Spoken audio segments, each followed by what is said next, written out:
I think it's that time of the year. Let's talk about my best books of 2024. I read 55 books in 2024, and apparently, according to Story Reads, 17 of them were 5-star reads. So I instead of decided to go through, because there were a lot of 5-star reads and there was also a lot of like 4.5, like 4-star that I also really wanted to talk about that I really enjoyed this year, and I decided to whittle them down to my top 10 and honourable mentions. So my honourable mentions will be books that I've mentioned before, graphic novels, and also books that I gave 5 stars just down to vibes. And I will get into that when I pick these out. My first honourable mention is The Magic Fish. I talked about this in my every graphic novel I read this year, and this is a stunning, fantastic, gorgeous book. A young boy whose parents are Vietnamese and they've moved to America, and he is trying to tell his parents that he is gay. Neither of the parents or him have the right words. Because he doesn't know the Vietnamese word and his mother doesn't know the English word. They connect and bond, and it's a very stunning story. If you would like more details about this, go and watch the graphic novel video, because like I said, this is absolutely stunning. Like every single thing is absolutely beautiful about this. I absolutely adored it. The next honourable mention is also genderqueer. I did this as an audiobook, even though it's a graphic novel. I'm pausing for the booing and the tomato throwing because I feel like that's going to happen when I say that I did a graphic novel as an audiobook, but when I tell you that it is absolutely stunning as an audiobook, and I very much will be purchasing the graphic novel alongside it because it made me cry, it was very emotional. 2 that I've consumed as audiobooks have been like this so far, but there's like music, like there's different actors, it's like a full production, so it's very interesting to do as an audiobook. And yeah, it made me cry. It's about the author's personal journey with gender, and it is very incredible, and it is, I think it's #1 most banned book in America, so absolutely read it. And yeah, again, if you would like to know more, then my graphic novel video is the one. So this didn't make it into my top 10 list, even though I gave it 5 stars, and that is Diavola. I have a whole review on this, and again, why it's not in my top 10 list, as in that this is a book that I don't think a lot of people are going to read and rate it 5 stars, but this book for me was such a good time. I just really liked it. It was very spooky. There were a couple of times that I felt scared reading it, and I thought that the themes were really interesting. I thought the character was very different. This is a book that I'm like, it's 5 stars, but there is also a lot of criticism that I know I could have against the book, but I didn't care enough to criticise it because the vibe was so good. That's the 5 stars I'm getting. My second to last honourable mention is Flung Out of Space. I feel like I've talked about this book so many times on my channel. So this is sort of like a retelling of Patricia Highsmith, the lady who wrote Carol. It's very interesting. It's a graphic novel. It's really incredible, and it does a lot of storytelling about her life and what it would have been like, while also balancing her opinions and thoughts were also not particularly very nice or very good.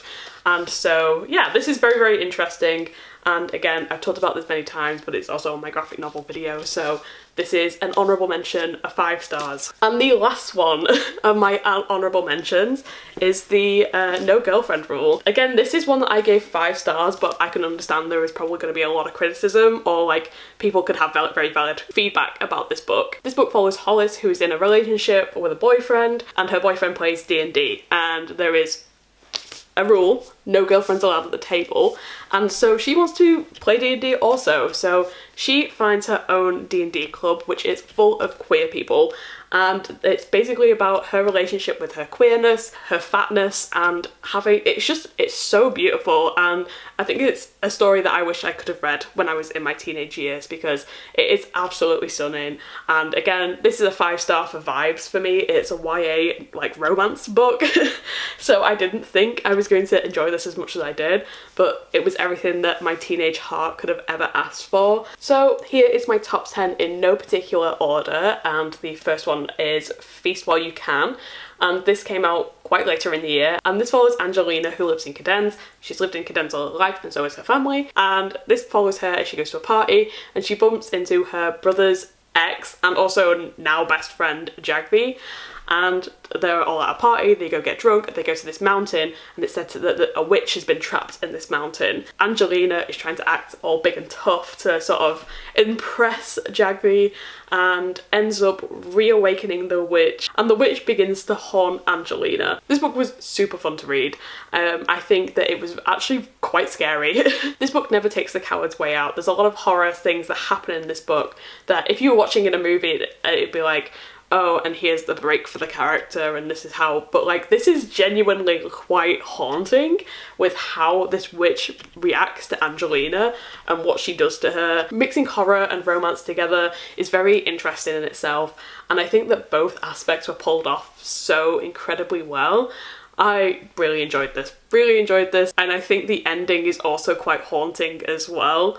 I think there's just so many aspects of this book that are so different to what the genre usually entails. It's just a very well written book. It was really fantastic, and yeah, I just enjoyed every element about this. I loved all the characters. I loved the queerness of it. I loved it. It was sexy, it was haunting, it was everything I think I could have got from like a horror book. Number 9 is a classic, and that is The Hitchhiker's Guide to the Galaxy. I read the first 2 books in this series. I absolutely adored this movie. This movie was my everything when I was a child.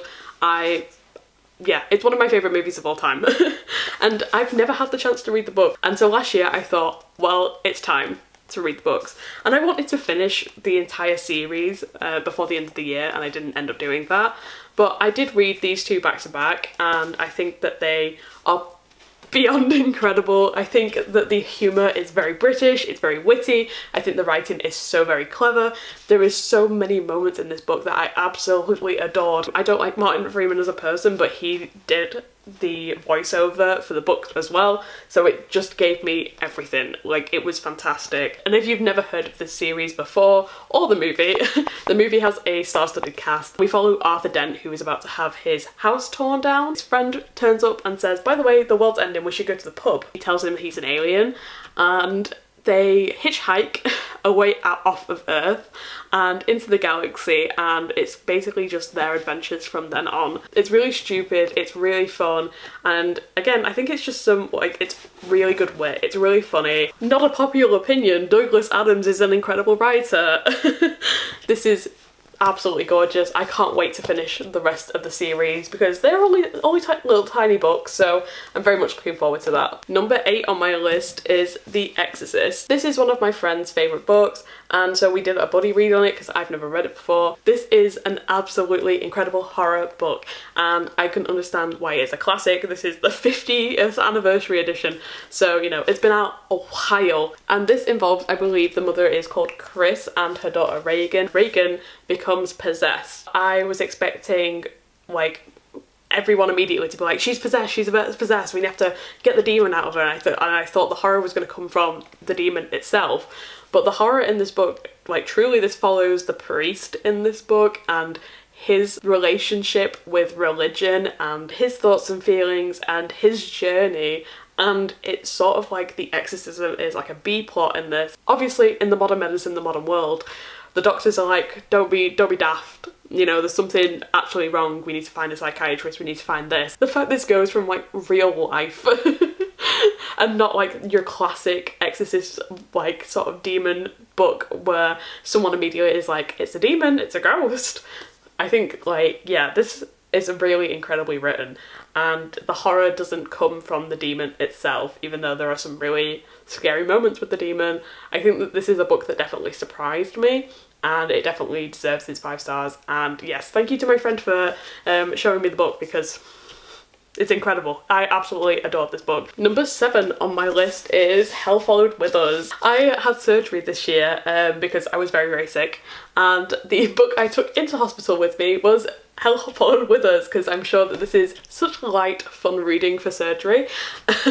I absolutely adored this book, and I consumed half of it before I went in and half of it the night I came out because I had to find out what happened. This book is set in a post-apocalyptic or mid-apocalyptic world where Christians are trying to do the true mission of God, and that's cleanse the earth of everybody that doesn't believe God. They've sort of become their own manufactured angels. This follows Benji, who has been manufactured to be this sort of super demon and who's going to take out everyone, but Benji ends up coming out as trans, and so it follows Benji running away from these people, finding found family, and them all coming together and taking down these super mega Christian types and getting back at them, and it is incredible. It's so intense, and I absolutely adored everything about this book. The writing, everything, it's just absolutely incredible. And even though I was ill, very sick,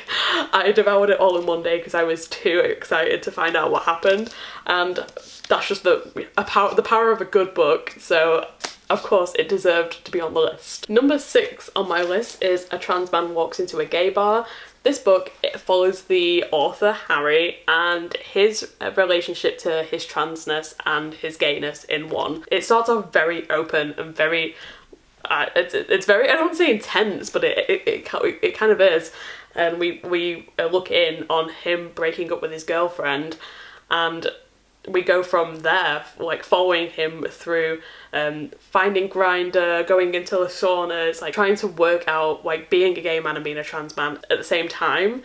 And this is really incredible. And like I said, I've reviewed this book before, I think on my channel, and like I said then, and I still very much feel that way, this book feels so personal and so open, and the way it's written genuinely just feels like a conversation. Like reading this just feels like Harry sat across from me right now and he's just telling me what is going on in his life. It feels very, very personal, and I don't think I've ever read a book that's so written like that. And I've read quite a few autobiographies recently, and there's not many that really go into this much detail and really open themselves up, and I just have to praise, because this is a really incredible book, and it's not too long, so if you want to read this, I should definitely recommend. This probably took me an afternoon to read because of how casual the writing is, so I really enjoyed every single thing about this book. It's absolutely incredible, and yeah, you should definitely check this out because it's definitely worth the read. Number 5 I did as an audiobook, and that is Wandering Souls. This is a very, very emotional book, and doing it as an audiobook is probably not recommended for anybody that cries at things a lot, which is me. This book follows a family who are in the midst of the Vietnam War. The father of the family has been told from his brother, who's in America, that like, you should come to America, everything is perfect, everything, like life is 10 times better here, and so he makes the decision to leave Vietnam with his family and try and cross so they can get into America. But they decide to go in 2 separate journeys, and so 3 siblings are sent first, and the parents and another sibling is left behind. And by the time that they get to Hong Kong and they are taking it in by the immigration, they find out that their parents and sibling has died in the journey there. And so when they are trying to be rehoused, the main sibling is so upset at her uncle for feeding all of these lies into her father, and obviously a lot of resentment comes out of that. And so when they are asked, is there anybody in the US, if you want to go to the US, she says no, and she says she doesn't know anyone there, and so the US rejects all of their visas and they are sent to the UK instead, and it follows their life trying to rebuild in the UK and how difficult that was.